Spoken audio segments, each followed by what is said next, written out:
KPI dan salam sejahtera. Yang terhormat Bapak dosen pengampu Pak Benarda. Saya Medayani selaku moderator dari kelompok 1 ingin mempresentasikan materi mengenai fungsi dasar Microsoft Excel dan fungsi finansial. Yang pertama, dasar-dasar Microsoft Excel.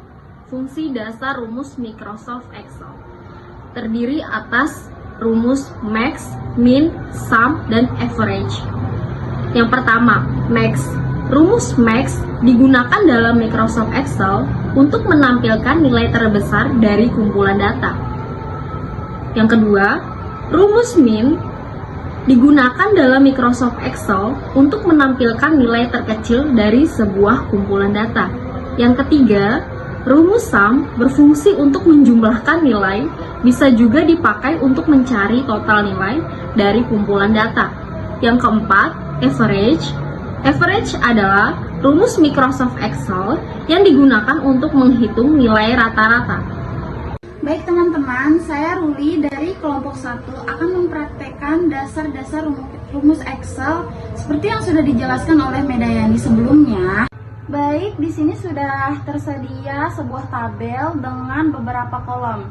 Terdapat kolom nama siswa, kolom pelajaran matematika, IPA, bahasa Inggris. Kemudian kita akan mencari jumlah nilai pada kolom total. Nah, di sini kita akan menggunakan rumus sum. Kita ketik sama dengan sum, lalu tanda kurung, kita blok kolom matematika, kita ikuti sesuai rumus, kita blok lagi kolom IPA, lalu kita blok kolom bahasa Inggris, kemudian tutup kurung. Setelah itu kita tekan enter, maka akan muncul nilainya. Setelah itu kita tinggal tarik saja ke bawah, maka nilai lainnya akan muncul. Oke, kemudian kita akan mencari nilai tertinggi. Nilai tertinggi ini kita akan menggunakan rumus max. Cara menggunakannya cukup dengan kita klik sama dengan, kemudian ketik max, lalu tanda buka kurung. Seperti cara sebelumnya, kita akan memblok nilai pada masing-masing kolom mata pelajaran. Kita blok kolom matematika 80, lalu titik koma. Kita blok lagi kolom IPA, titik koma, lalu kita blok lagi kolom bahasa Inggris. Setelah selesai, kita klik tutup kurung, lalu klik enter. Kemudian kita tarik ke bawah untuk menemukan hasil akhir dari masing-masing nilai tertinggi para siswa. Oke, selanjutnya kita akan mencari nilai terendah masing-masing setiap siswa. Dengan cara yang sama, namun dengan rumus yang berbeda, kita gunakan rumus min. Oke, langsung saja kita klik sama dengan, lalu ketik min. Kita buka kurung, lalu kita blok lagi kolom matematika. Oke, titik koma, kita blok lagi kolom IPA, titik koma, kita blok lagi kolom bahasa Inggris. Setelah selesai, kita klik tutup kurung, kemudian enter. Kemudian kita tinggal tarik lagi ke bawah, maka akan muncul nilai lainnya seperti sebelumnya. Oke, dan yang terakhir teman-teman, kita akan mencari nilai rata-rata. Nah, nilai rata-rata ini kita akan menggunakan rumus average. Caranya sangat mudah, sama seperti cara sebelum-sebelumnya. Kita cukup tekan sama dengan, kemudian kita klik average, lalu kita buka kurung, kita blok lagi nilai dari matematika, titik koma, kita blok lagi nilai IPA, titik koma, kita blok lagi nilai bahasa Inggris ya. Kemudian kita tutup kurung, lalu klik enter, maka akan muncul hasilnya ya. Oke, ini sudah muncul hasilnya. Setelah itu kita tarik ke bawah dan nilainya sudah terisi semua. Semua kolom sudah terisi tanpa terkecuali. Baik teman-teman, itu dari saya. Materi yang kedua mengenai fungsi finansial. Yang pertama, present value. Present value sebagai nilai jumlah uang untuk di masa depan dihitung dari nilai uang saat ini dengan bunga atau nilai sekarang. Manfaatnya untuk memperhitungkan tingkat bunga dan kemungkinan yang diperoleh dari setiap investasi. Yang kedua, fungsi rumus future value, yaitu memberikan informasi mengenai nilai di masa depan dari suatu investasi atau dapat disimpulkan suatu nilai di masa mendatang. Yang ketiga, fungsi rate. Rate digunakan untuk menentukan atau menghitung suku bunga berdasarkan sasaran angsuran atau pinjaman dalam waktu periode tertentu. Yang keempat, NPR adalah sebuah fungsi keuangan yang digunakan dalam perhitungan jumlah periode sehingga bisa diartikan juga sebagai jumlah periode dari suatu pinjaman atau investasi terhadap nilai. Dan yang terakhir, yaitu fungsi rumus PMT. PMT digunakan untuk melakukan perhitungan jumlah pembayaran, tetapi sebelumnya kita harus mempersiapkan informasi dasar seperti total pinjaman suku bunga serta lamanya pembayaran, sehingga dapat disimpulkan PMT fungsi ini untuk menghitung jumlah pembayaran angsuran secara anuitas atau tetap selama periode sedang berjalan. Saya dengan Yunita, saya akan melanjutkan fungsi finansial. Yang pertama yaitu adalah PV, artinya present value. Nah, pertama saya akan mengambil contoh, yaitu dengan menggunakan tipe HP. Yang pertama ada Samsung, ada Oppo, ada Vivo, ada Realme, dan Infinix. Nah, yang pertama untuk HP Samsung sendiri ada cicilannya 500.000, Oppo 400, Vivo 380.000, Realme 287.500, Infinix Note harganya 300.000 cicilannya. Dengan bunga masing-masing ada 5%, 5%, 3%, 2%, dan 2%.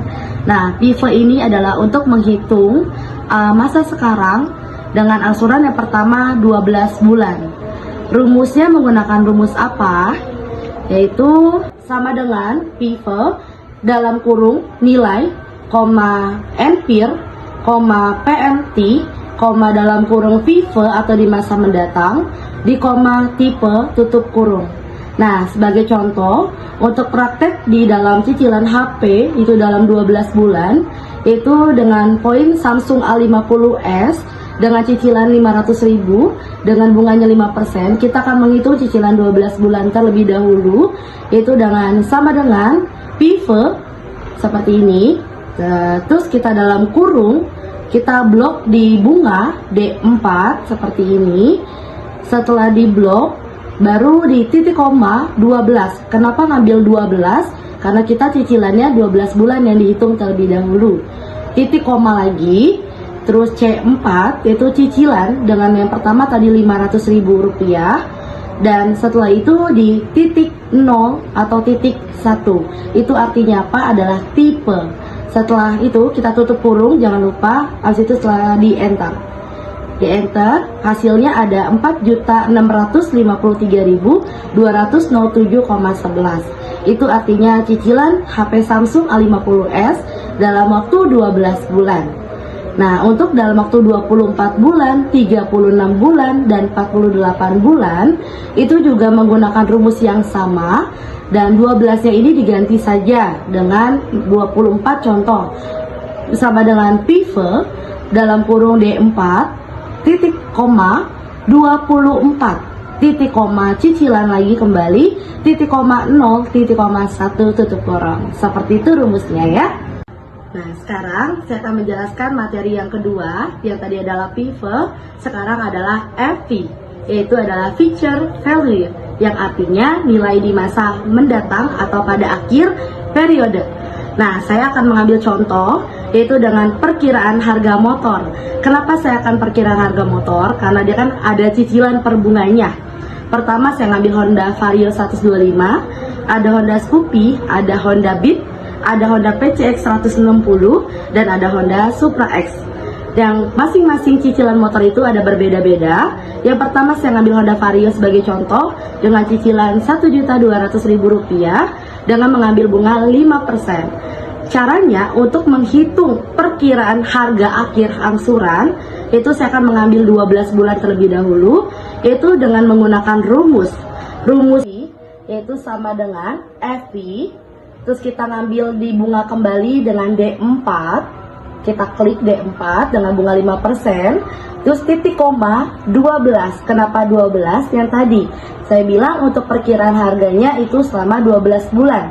Titik koma C4. C4 itu adalah cicilan yang pertama dari Honda Vario 125 itu dengan Rp1.200.000. Terus titik koma 0, titik koma 1, tutup kurung. Hasilnya kalau kita enter itu 20.055.57942. Di enter ke bawah sehingga sampai Honda Super X itu totalnya 13.680.331,52. Nah, lanjut lagi untuk 24 bulan, 36 bulan, 48 bulan itu juga menggunakan rumus yang sama seperti tadi, sama dengan FV dalam kurung D4 di bunga, titik koma itu diganti dari yang tadinya 12 jadi 24 bulan, masing-masing 36 bulan atau 48 bulan. Titik koma C4 kembali cicilannya, titik koma 0, titik koma 1, tutup kurung. Seperti itu dengan cara yang sama ya. Nah, selanjutnya saya akan membahas fungsi finansialnya, yaitu adalah rate.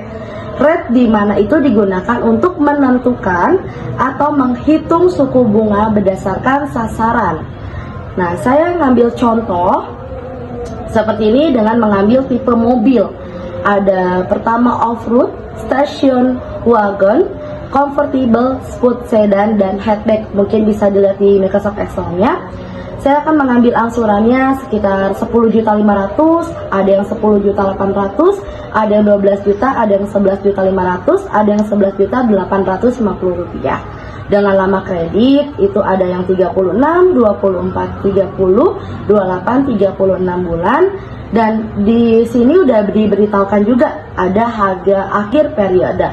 Nah, rate ini kita akan menghitung suku bunganya, yaitu dengan menggunakan rumus apa? Yang pertama ada rate sama dengan rate dalam kurung NPIR, titik koma PNP, titik koma PV, titik koma FP atau di masa mendatang tadi, titik koma KIS dalam kurung. Nah, kalau sebagai praktek di Microsoft Excel supaya lebih mudah, boleh lihat di sini dulu yuk.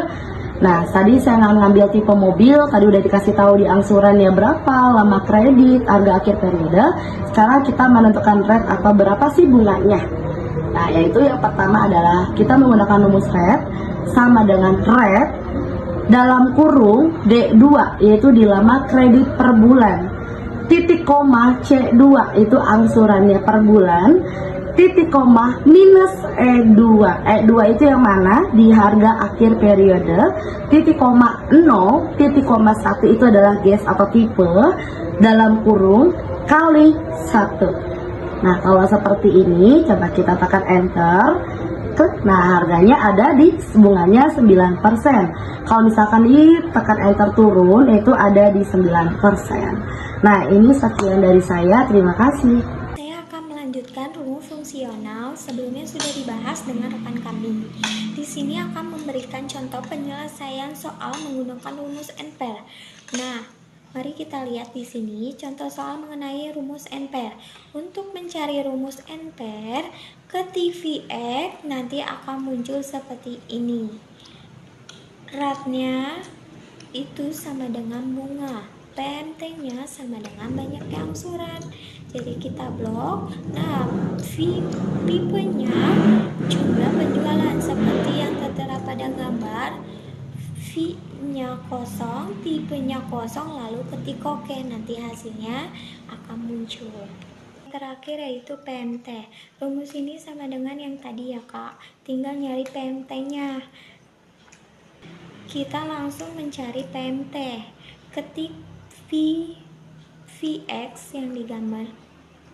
Cari PMT, nanti akan muncul seperti ini di gambar.